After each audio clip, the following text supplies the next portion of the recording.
Welcome to The Explainer. All right, today we are diving into a really famous invitation from the Bible. It's one that offers rest to people who are completely worn out, but it does so by asking them to take on a new burden. Now, that sounds like a total paradox, right?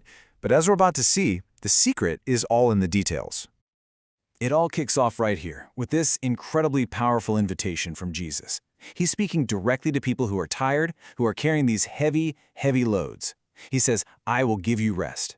But then, in the very next breath, he says, "Take my yoke upon you." Wait, what? He's asking them to take on a new load.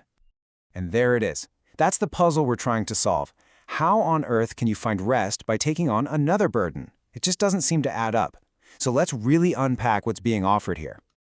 Okay, so to really get what he's offering, we've got to understand what he's offering it against. What exactly were these heavy burdens that people were already lugging around back then? All right, first things first, let's break down the language. A yoke. Back then, everyone knew what this was. It was a common farming tool, right? A big wooden beam that connected two oxen so they could pull a plow. But it was also a huge metaphor for being bound to something, a master, a king, or a whole system of rules you had to live by. And a burden. Yeah, that one's pretty simple, isn't it? It's a heavy weight, a responsibility that is just plain exhausting to carry, whether that's physically on your back or emotionally in your soul. So when you put those two ideas together, you see these two absolutely crushing weights people were under.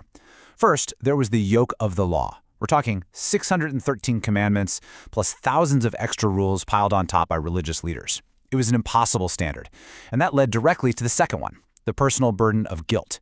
That constant nagging feeling of failure, of trying so hard to be good enough and always falling short. So, into this world of exhaustion and guilt, Jesus steps in with this completely radical alternative. Let's take a look at what makes his yoke and his burden so fundamentally different. And this comparison just lays it all out. He's not saying, hey, drop all responsibility. No, he's offering a totally different kind of yoke. You can see the shift. It's from a system of cold, hard rules to a system built on relationship and grace. It moves from demanding perfection to being based on love, and maybe most important of all, it's a move from carrying that load all by yourself to carrying it in partnership. Okay, and this is a game changer right here. That word easy, it doesn't mean no work involved. The original Greek word is more like well-fitting. Think of it like a perfectly tailored suit or a custom-made tool. It's designed specifically for you, so it works with you, not against you, without causing all that chafing and pain.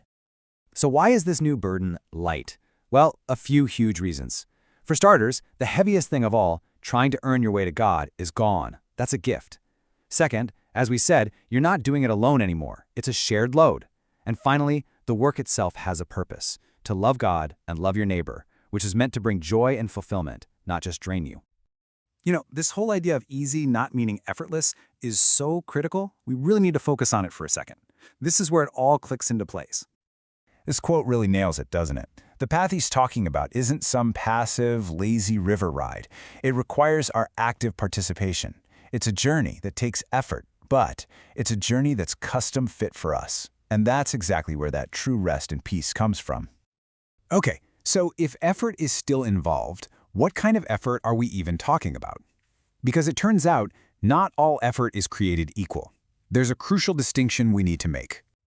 Just look at the difference here. On one side, you have the effort to earn. What's the motivation? Fear, obligation. You have to do it. And how does it feel? Exhausting, pointless. But then you have the effort of grace. The motivation there is totally different. It comes from gratitude and love. And that feels productive because you're not just working for God, you're working with God. That's a huge difference. And this isn't just some abstract idea, right? It shows up in real life. Think about the discipline it takes to pray, especially when you don't feel like it, or the incredible effort it takes to truly forgive someone and let go of that heavy, toxic burden of bitterness, or even just the act of resisting temptation. These all take real work, but it's a work that's empowered by something beyond yourself. So where does all this leave us? We've talked about yokes and burdens and effort. But what about that rest? What is this rest that was promised right at the very beginning of all this? And here it is. This is the final piece of the puzzle. The rest being offered isn't a vacation from your life. It's not about stopping all work and kicking your feet up forever. It's about finding a deep, profound rest in your work. It's a peace you can have right in the middle of all the chaos and responsibilities, for one simple reason. You're no longer carrying it all by yourself. So that leaves us with this final question to chew on. As you go about your day, just think about the burdens you're carrying right now. And ask yourself, what if the ones that feel the heaviest, the ones that are truly crushing you, are the very ones you were never ever meant to carry alone in the first place?